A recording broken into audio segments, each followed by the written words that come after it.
Olá pessoal, aqui é o Vitor. E se você me segue lá no Instagram, já deve ter percebido que volta e meia eu lanço um conteúdo bad vibes. O que significa isso? Volta e meia eu mostro como o grande empreendedor também se dá mal. Então isso aí é legal para o pequeno empreendedor que vai olhar aquele empreendedor grande e vai perceber que a vida do grande também é cheia de percalços. Você vai perceber que a vida do empreendedor não é fácil, não é simples. E às vezes o pequeno desiste logo, desiste rápido, justamente porque acha que ele está tendo muito percalço, o que na verdade o grande também teve, só que o grande não mostra esse tipo de coisa. Em um desses vídeos de Instagram, eu mostrava a hora exata que você deve desistir de uma ideia. Sim, eu acredito que as ideias nem sempre são válidas, então se você já testou aquela ideia, você deve desistir se ela não deu certo. Não desista de empreender, e sim desista de algumas ideias que não estão dando certo. E nesse vídeo aqui você vai aprender 5 ideias e projetos promissores de empresas grandes que não deram certo. Ou por falta de gestão, ou por falta de ideias mesmo, ou por falta de validação. Talvez a gente aprenda um pouquinho mais aqui e você vai ver a minha opinião porque talvez esses projetos não deram certo. Só antes de começar com a minha lista aqui, eu vou pedir para você se inscrever aqui nesse canal. Toda semana tem vídeos como esse aqui, onde você aprende a fazer sites, você aprende a gerenciar a sua loja com software gratuito, carteiras digitais gratuitas que rendem 100% do CDI ao dia e por aí vai. Então aperte no sininho, receba as notificações para você não perder vídeos como esse que eu estou te indicando aqui. Siga a gente lá no Instagram, vou deixar aqui embaixo os endereços, caso você queira bater um papo com a gente por lá, trocar uma ideia e receber outros conteúdos que a gente normalmente não posta por aqui.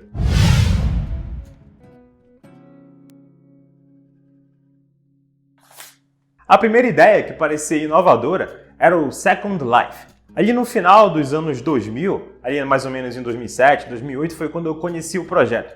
Então se você fosse baixar o projeto, você conseguia instalar e jogar o Second Life. Second Life era um joguinho virtual em 3D que você escolhia o seu personagem e podia fazer coisas do mundo real no mundo virtual. Você podia comprar uma casa, podia comprar um terreno, você podia ter uma profissão, ter amigos, trocar coisas entre os seus amigos. Era bem legal, eu não achava tão divertido, eu lembro que eu instalei, tinha inclusive classes sociais lá dentro, tinha gente que era mais rico, gente que era mais pobre, e era para ser uma ideia de segunda vida, você passar boa parte do seu dia ali no Second Life e você poderia fazer coisas do mundo real lá dentro.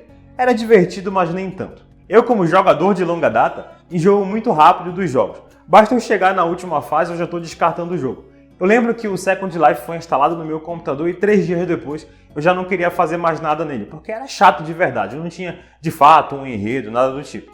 Então pessoas que jogam videogame, muitas das vezes gostam de história diferente, gostam de ter uma fantasia, gostam de se separar do mundo real. E ali no Second Life era tentando fazer o mundo real entrar no virtual. Eu acho que precisava de um pouco mais de fantasia, apesar do jogo ser bem fantasioso em si. Então, nesse formato, eu vou dar minha opinião aqui. A minha opinião é basicamente essa, porque ele era chato e com o tempo o Second Life parou de funcionar. Foi basicamente o que aconteceu com o Clubhouse recentemente. Logo no início a pessoa estava usando, a pessoa estava gostando muito, tinha muita gente de todo lugar do mundo usando, era aquele hype gigantesco e depois de um tempo foi morrendo.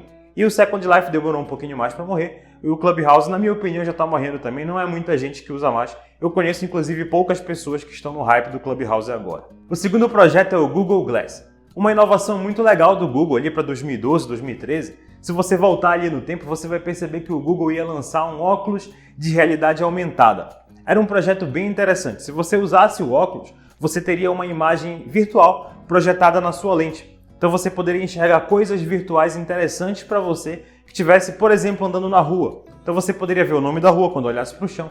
Você poderia ver empresas que estariam alocadas dentro de um prédio só de olhar para o prédio.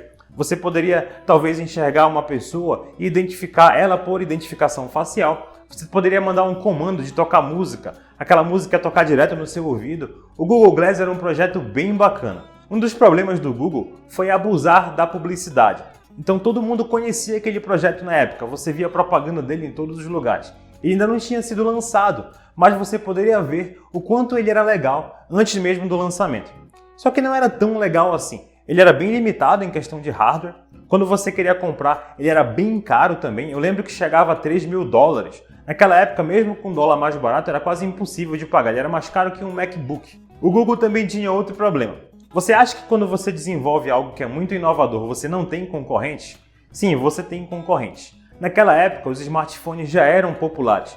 Então, muitas das vezes, você podia fazer exatamente a mesma coisa utilizando um smartphone, que era muito mais barato. Ouvir músicas, identificar imagens, mandar coisas, receber ligações, mandar comandos de voz, naquela época já era possível. Estou falando de 2013, mais ou menos. Eu cheguei a ver um Google Glass na minha frente. Eu fui ali para a Califórnia em 2013, eu fui ao Vale do Silício. Para quem não conhece, o Vale do Silício é o lugar na Califórnia onde estão a maioria daquelas empresas de tecnologia. Como se você estivesse andando pelo seu celular. Você olha para um lado, você enxerga a Adobe, você olha para outro, você enxerga alguma coisa do Google, você enxerga o Facebook.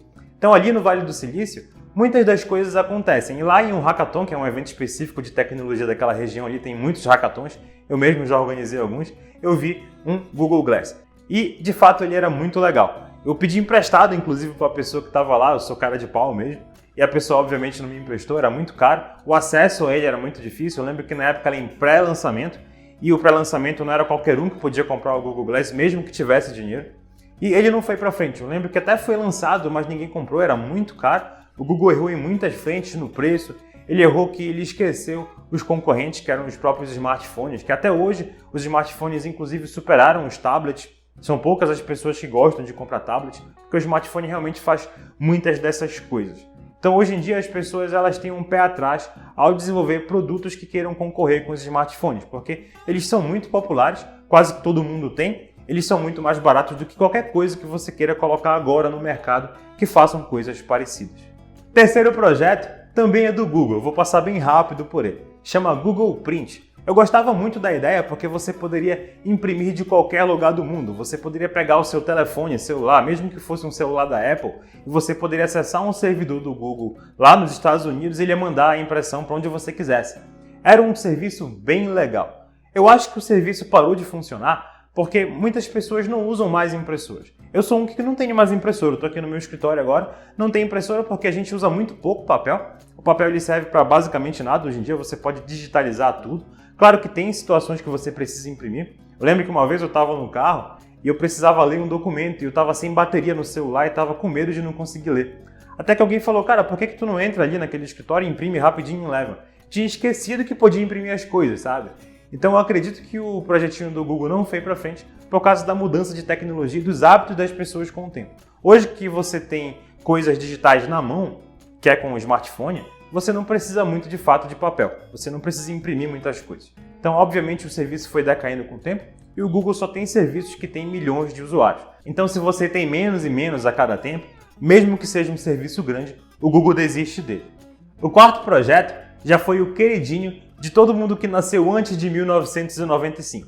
Se você nasceu antes dessa data, você certamente conhece o Orkut. O Orkut era uma rede social que foi meio que dominada pelos brasileiros. Boa parte do público era brasileiro. Você tinha comunidades, você tinha scraps. Scraps era uma forma de você se comunicar com a pessoa, deixar mensagem no mural dela. Era um projeto bem bacana, especialmente para os brasileiros que usavam muito na época. O Orkut chegou a ter milhões e milhões de usuários. Se você nasceu antes de 1995, você certamente já teve um. Era por lá que você encontrava as pessoas. Ele era um concorrente direto do MySpace, do Facebook na época. Pouca gente usava o Facebook ali por 2005 até 2009, mais ou menos. Eu acredito que o Orkut começou a perder volume a partir de 2010. O Orkut provavelmente começou a perder volume por causa do Facebook em si. Quando o Facebook chegou com força no Brasil, ele veio como uma rede social um pouco mais elitizada. Então todo mundo queria começar a migrar para o Facebook. Era como se fosse mais legal ser do Facebook do que do Orkut. Ele era mais bonito esteticamente. O Facebook tinha mais marketing, inclusive saiu aquele filme A Rede Social na época. Então todo mundo começou a querer migrar mais para o Facebook do que está de fato no Orkut. O Orkut era legal, tinha as suas vantagens, só que ele foi perdendo muito mercado para as outras redes sociais. O Orkut nasceu dentro do Google. O Google tem essa prerrogativa de incentivar que os funcionários possam trabalhar em projetos pessoais enquanto estiverem lá dentro. Então parte do tempo daquele funcionário é dedicado a ele mesmo. E esse funcionário criou o Orkut. E lá naquele período, o Google absorveu o Orkut e passou a ser, de fato, uma das ferramentas do Google. E nesse caso, como eu já falei, o Google não usa as tecnologias para atender poucas pessoas. Ele quer atender milhões e milhões de pessoas, especialmente se for gratuito. Então, com a perda de mercado para o Facebook, o Google decidiu encerrar o Orkut. Eu acredito que o Orkut perdeu muito mercado porque não investiu em inovação. Eles deixaram a galera avacalhar demais lá dentro, você podia trocar as cores, você poderia fazer um monte de coisas de segurança, inclusive, que o Facebook não deixava. E foi também uma questão psicológica, as pessoas queriam o Facebook porque parecia um pouco mais elegante do que o próprio Orkut. Então o Orkut ele vai deixar saudade, eu gostava bastante, a galera usava bastante o Orkut na época, e é mais uma tecnologia que não deu certo ao longo do tempo. Por último, pessoal, eu queria compartilhar aqui com vocês os casos das compras coletivas. Parece uma ideia magnífica, né? Você poder pegar uma galera e comprar produtos mais baratos, que estejam em promoção. E na época que foi lançado, eu lembro que foi ali por mais ou menos 2011, a gente conseguia comprar coisas muito baratas ali pela plataforma. Então tinha algumas plataformas que funcionavam bem no Brasil, inclusive algumas foram compradas por empresas de fora, e quase todo mundo queria ter a sua plataforma de compras coletivas. Eu não vou dizer que deu 100% errado, porque se você for procurar, hoje em dia ainda encontra alguns sites de compra coletiva, especialmente para comprar ingresso de cinema. Eu lembro que antes da pandemia, eu comprava muito ingresso de cinema utilizando plataformas de compra coletiva. Até porque se você não é mais estudante, você acaba pagando muito caro. E lá pela plataforma eu acabava comprando o preço de meia, mesmo não sendo estudante. Então, como sempre, a ideia na cabeça ela pode ser boa, no início da prática ela também pode ser boa, mas ao longo da execução você percebe que ela tem alguns problemas.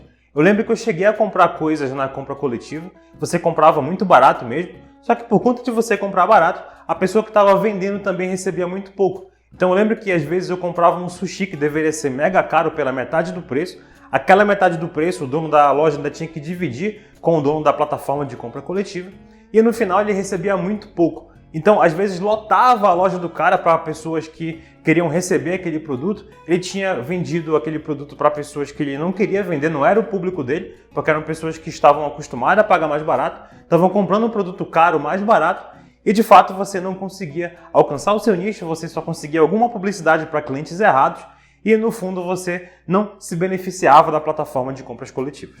Eu acho que é uma tecnologia que era bacana para a época, funcionou por um período, deu muita dor de cabeça para muita gente, mas podia voltar. Ela não acompanhou muito a evolução tecnológica, né, inclusive do comportamento das pessoas na internet, e precisa de muitos ajustes.